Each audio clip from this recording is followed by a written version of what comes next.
Ashama harka fuuni daawwattootaa fi dhaggeeffattoota Gadaa Miidiyaa Neetwork baga jala bultii ayyaana Irreechaa kan horaa Finfinneetiin isin gahee jechaa Gadaa Miidiyaa Neetwork irraa oduu keenya sa'aatii kanaaf qindeeffanneen isinitti hima jalqaba irratti hangafoota oduu. Ministeerri Muummee Abiy Ahmad ayyaana Irreechaa baranaa ilaalchisuun ergaa baga geessanii dabarsan.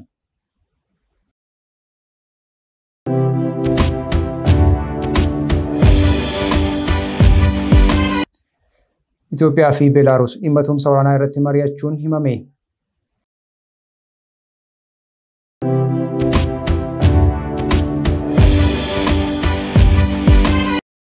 Qabxiin seensaa yuunivarsiitii fooyya'uu hordofee barattoonni 3,000 ol qabxii seensaa argachuun himame.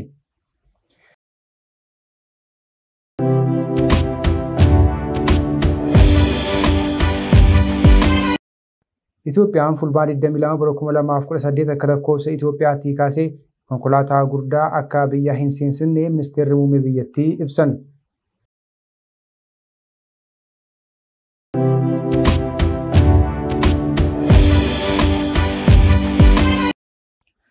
Ameerikaan buufata xiyyaaraa addunyaa haaraa Itoophiyaan ijaaruuf jirtu akka deeggartu himte.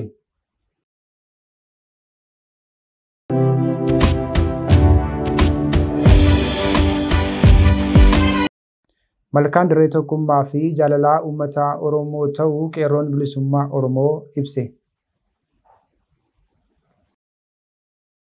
Amma gara bal'ina oduuttan isin dabarsaa oduu guyyaa har'aa isinitti himuudhaan isin wajjin turtii kan taasisu ana Maanu'eel Naggaati. Ministeerri Muummee Itoophiyaa ayyaana Irreechaa bara 2025 sababeeffachuun ergaa baga geessanii dabarsan. Ayyaanni Irreechaa horaa Finfinnee guyyaa borii magaalaa Finfinneetti akkasumas ayyaanni Irreechaa horaa Harsadii guyyaa dilbataa magaalaa Bishooftuutti ni kabajama. Dabalata oduu kanaatiif Caaltuu Badhaasoo. Ministeerri Muummee ergaa isaanii kanaan Irreechi sirna galateeffannaa Oromooti. Oromoon sanyiin nama oree kan baay'atu, kan faca'ee du'aa ka'ee ija kan godhatu, haatoomsaa fi gargaarsa humna waaqaatiin jedhee dhuggeeffata. Irreechi yoo ga'u waaqalee immoo garaa taliilaa waan isaa godheef galateeffatee kan dhufuuf araaraa fi wagii gaafachuuf hooqubaa kan jedhuuf kanaafi jedhan. Akka falaasama Oromduriitti Oromoon bishaaniif iddoo guddaa qaba. Bu'uura uumamaa fi jireenyaa godhee dhugeeffata.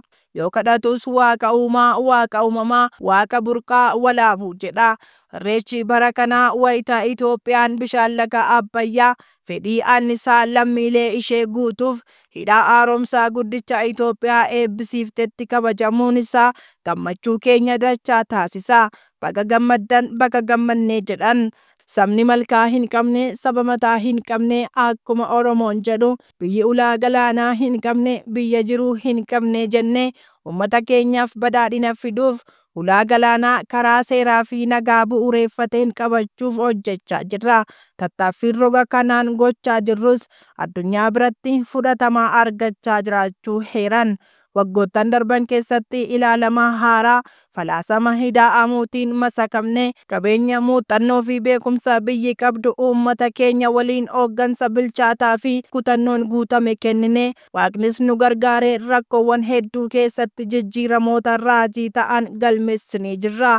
Bara 2018ttis duudhaalee Irreechaa nagaa, araaraa fi tokkummaa kudhaammanne ol ka'iinsa biyya keenyaa mirkaneessuuf qormaataaf osoo hin jilbeenfatin ciccinee akka hojjennu jechuun dhaaman. Itoophiyaa fi Belarus hariiroo isaanii cimsachuuf waliigaluun himame. Dureen biyyoota lamaanii dhimmoota gama lameenii irratti Belarusitti wal arguun marii taasisuun himame. Itoophiyaa fi Belarus walitti dhufeenya dhimmoota biyyoota lamaanii fi tumsa waraanaa akkaataa itti waliin tarkaanfachiisuun danda'amu irratti mari'atan. Ministeerri ittisaa Belarus Viktor Keerinii fi jaanumna qilleensaa Itoophiyaa Jeneraal Yirmaa Mardaasaa waliin marii dhimmoota gama lamaanii irratti hojii gaggeessaa fi itti aanaa muummicha ministeeraa Belarus Viktor Karankeechii wajjin mari'achuun akkasumas innis qaama walgahii kanaa ta'uu isaa tajaajilli pireesii Beelaayitaan ministeera ittisaa Belarus irraa odeeffachuun gabaaseera. Walgahii kanarratti Viktor Keeriiniin ministeerri raayyaa ittisaa biyyattii ta'anii akka jedhanitti Itoophiyaan Belarusii biyyoota baha Afrikaa keessaa baay'ee barbaachistuu akka taate ibsuun Beelaaruus kanaaf faayidaa waloo kana mirkaneessuu walitti dhufeenya dhaabbachuu feetii jechuun dubbatan. Kun tumsa waraanaa fi teeknikaa waraanaa irrattis ni hojjetaa jedhaniiru.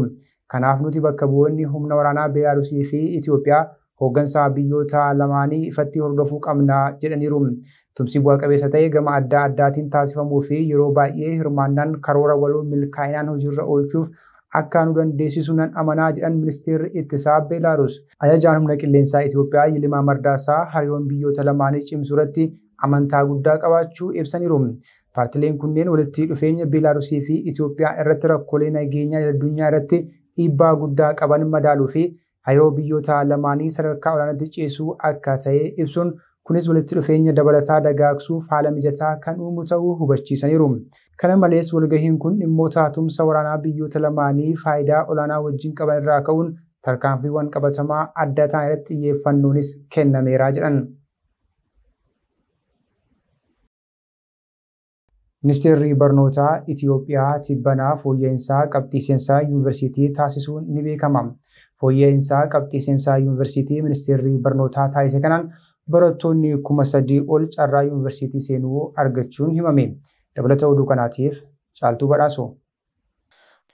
Bara barnootaa 2018tti qabxiin seensa yuunivarsiitii kan duraanii 300 ture gara 297tti fooyya'uun hordofee barattoonni 3,350 darbuu tajaajilli qormaataa fi madaallii ibse.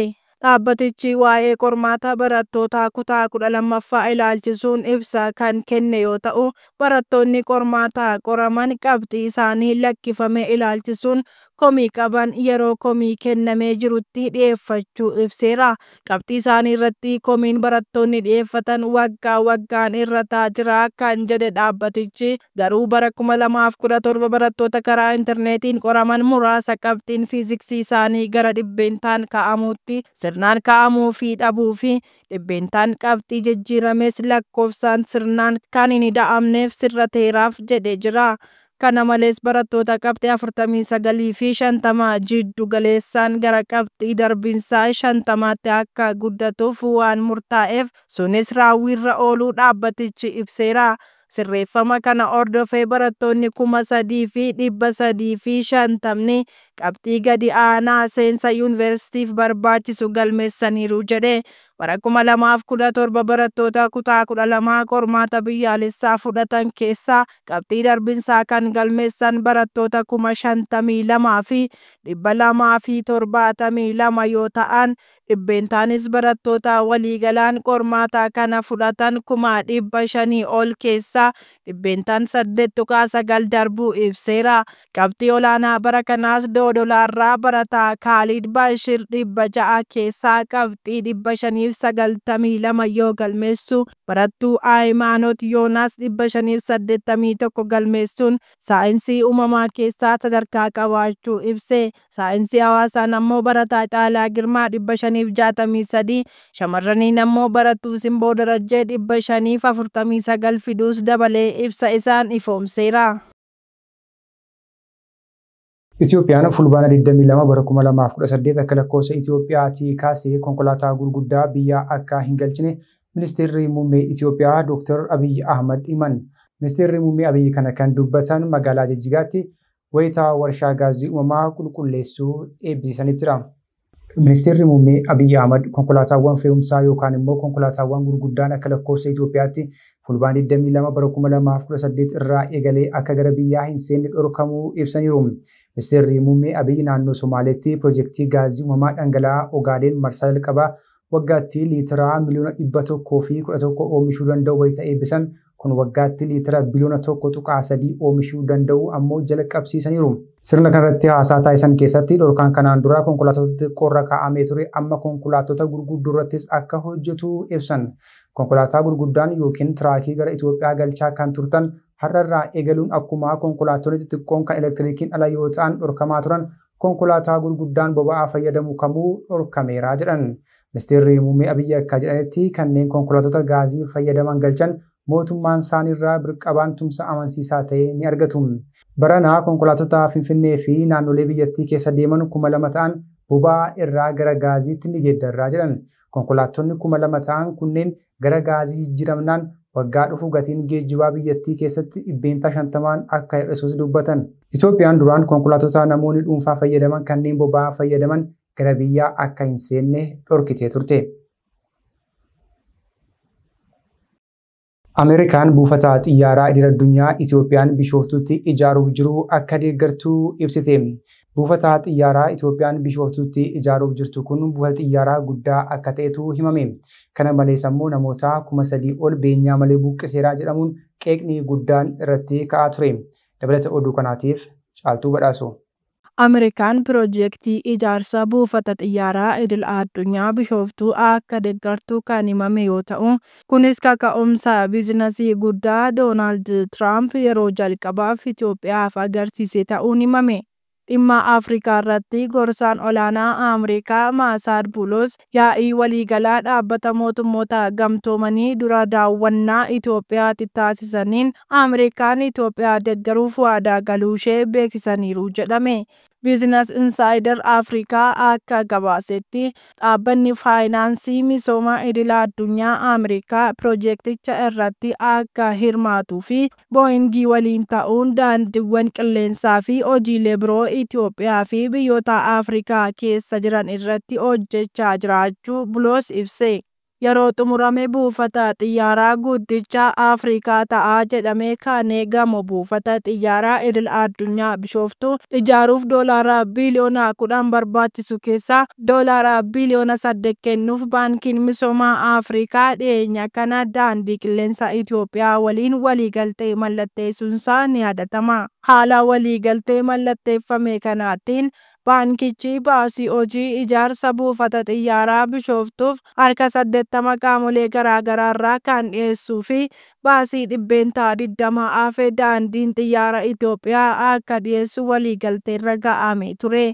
Baankiin misooma Afrikaa buufati xiyyaaraa kun magaalaa Finfinnee kallattii kibbaatiin kiiloomeetira 4 irratti ganda Abbuu Seeraa jedhamu irratti kan ijaaramu ta'us torban darbee ifoomse. Ijaarsi piroojeektii kanaas boqonnaa lamaan kan geggeeffamu yoo ta'u, boqonnaa duraan yoo xumuramu buufati xiyyaarichaa dandeettii imaltoota miliyoona 60 keessummeessuu kan qabatudha. Sadarkaa itti aanuun boqonnaa lammataa fi xumuraa irrattis imaltoota miliyoona 110 keessummeessuu danda'a jedhameetu eegama. Kunis buufataalee xiyyaaraa Afrikaa waggaatti amma imaltoota miliyoona 18 hanga 29 keessummeessan akkaan kan caaludha. Malkaan dirree jaalalaa fi tokkummaa Oromoo ta'uu qeerroon bilisummaa Oromoo ibse. Qeerroon bilisummaa Oromoo ayyaana Irreechaa bara 2025 ilaalchisuun ibsa bal'aa baaseera. Guutummaa ibsichaa akka ta'utti dhiyeessina. Hundaa duraa uummanni Oromoo biyya keessaa fi alaa bagaa guyyaa firii wareegama qaalii ilmaan Oromoon deebi'ee Irreecha birraa geessan. Irreechi birraa guyyaa uummanni Oromoo bacaqee gannaa of kalee booqaa birraatti ba'uu isaaf waaqa isa uumeef galata galchuuf jecha malkaa bu'uun kan irreeffatudha. Birraa Oromoon malkaa bu'uun galata waaqaa galcha. Irreecha birraa kan malkaatti bahamu ganni roobee kan faca'ee margee dagaagee lalisee asheetee lagni boora'ee guutuu wayita birraa taliila'u ammoo malkaatti ba'ee galata galchaaf. Itti dabaluunis irreecha birraatti Oromoon malkaanis yeroo birraan taliila kanaaf mallattoo qulqullinaati. Bishaan yoo dhugan lubbuu namaaf ta'a, yoo dhiqatan nama qulleessa, yoo dadhaban hafuurri isaa haamilee namaaf ta'a kan jedhus amantee ganamaa Oromootaati. Irreecha arfaasaa immoo tulluutti bahee kadhata. Sababni immoo tulluun waa malee lafa diriiraa hin caalle darbees waaqatti kaluudha. Kanaaf itti bahanii yoo kadhatan irruma caalaatti dhageettii waaqa qabaa jedhanii dhugeeffatu Oromoon. Uummanni Oromoo arfaasaa tulluutti ba'uun bonni nu gahaa rooba nagaa nuuf roobi, qonnaan bulaan akka lafa qotatee facaafatuuf dacheen margi irraa goge margee loon akka dheeduuf nu gargaari jedhee kadhata. Irreechaa namoonni mufannaa walirraa qaban hamma walitti aaramanitti iddoo tokkotti hin irreeffatan. Irreechaa haaloo garaa kaawwatanii waaqa qulqulluu kadhachuun hin danda'amu waan ta'eef irreecha birraa kana yeroo irreeffannu uummanni Oromoo hunduu kan wal dhabe akka nuuf araaramu, nagaan biyya keenya Oromiyaa fi lammiilee keenyaaf akka bu'u garaa qulqulluun haa kadhannuu jenna. Irreechi iddoo qaama qalbiin itti qulqullaa'anidha waan ta'eef mootummaan naannoo Oromiyaas namoota balleessanis ta'e sababa isaa mormaniif yookiin ilaalcha siyaasaa isaanii fidhee jiru waliin araara godhatee nagaa fi tasgabbii biyya keenyaaf waloon akka hojjennuuf qeerroon bilisummaa Oromoo waamicha taasisnaaf.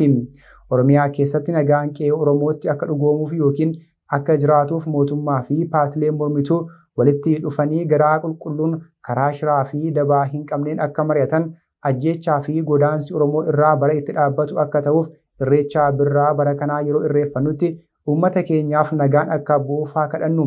Araara haa lallabnuun dhaamsa keenya. Oromoon bara wal ajjeesu bara itti haala walitti qabatu osoo hin taane bara wal dhagahu waliif dhukkubsatu waliif birmatu waliin dubbatu akka ta'u kadhanna.